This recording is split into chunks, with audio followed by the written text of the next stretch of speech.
Ang kasaysayan ng tao ay puno ng mga labanan at digmaan. May malalaki at may maliliit. Pero kung mangyayari ang World War III, ito na siguro ang pinakamalaking labanan ng sangkatauhan. Advanced technology, napakaraming sundalo at mas matinding strategy ang gagamitin dito. Pero bakit kaya mangyayari ang ganito? Anong mga bansa ang sasali at paano lalabanan ng digmaang ito? Ito ang Ambing at narito kung ano ang mangyayari kung magkaroon tayo ng World War III. Matagal nang pinag-uusapan ng mga tao ang posibleng World War III. Halos magsimula ito noong 1960s sa panahon ng Cold War sa pagitan ng Russia at United States. Pero buti na lang, naiwasan natin yon. Pero sabihin na natin hindi tayo magiging swerte para maiwasan ito sa susunod. Kailan kaya mangyayari ang World War III? Well, mahirap sabihin. Pwedeng magsimula ang isang World War dahil sa pagpatay sa mga prominenteng political figures, intelligence threats, o pag-aaway dahil sa mahahalagang resources. Kung pag-uusapan natin ito, parang malaki ang chance na mangyari ang digmaan, pero mas mababa ang posibilidad kaysa sa iniisip mo. Simula 1945, nakakita na ang mundo ng maraming iba't ibang labanan, Vietnam, Afghanistan, at dosi-dosenang iba't ibang civil wars. Dapat nating tandaan na para magkaroon ng World War, kailangan itong sangkapan ng buong mundo. At mas nagbago pa ang istruktura ng mundo simula 1945. Hindi na gaanong magkaalyado ang mga bansa tulad ng dati. Mas malakas at mas bihasa na ngayon ang mga militar. Tulad ng mga nakaraang World Wars, malamang na milyon-milyong tao ang mamamatay. At abutin ng dekada, kung hindi man siglo, bago makabawi ang Earth. Lalo na sa mga armas at kagamitan na gagamitin ng mga bansa sa panahon ngayon. Ang mga sundalo sa lupa ay maaring may exoskeletons.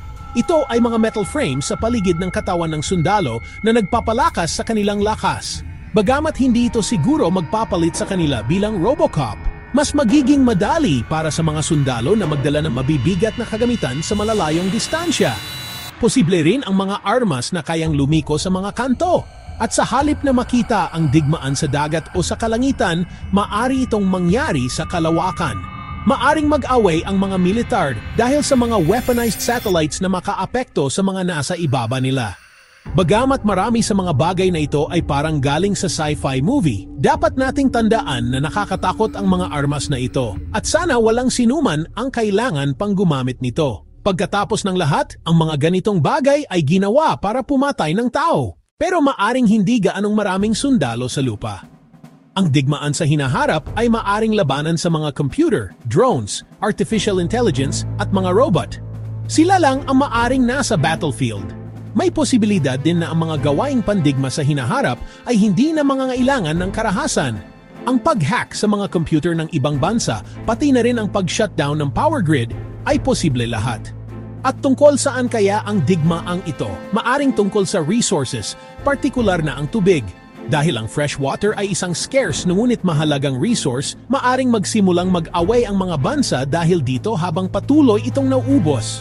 Sana hindi magtatagal ang World War III. Kaya, paano ito matatapos? Well, isang dahilan, at pangunahing dahilan, kung bakit hindi pa nangyayari ang isang World War ay dahil sa mga bagay na ito. Noong World War II, naghulog ang United States ng nuclear bomb sa Japan na ikinamatay ng mahigit 100,000 katao.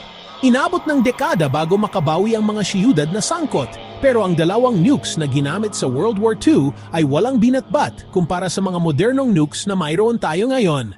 Oh, at by the way, may halos 4,000 nuclear warheads sa buong mundo, hawak mostly ng Amerika, Russia at China.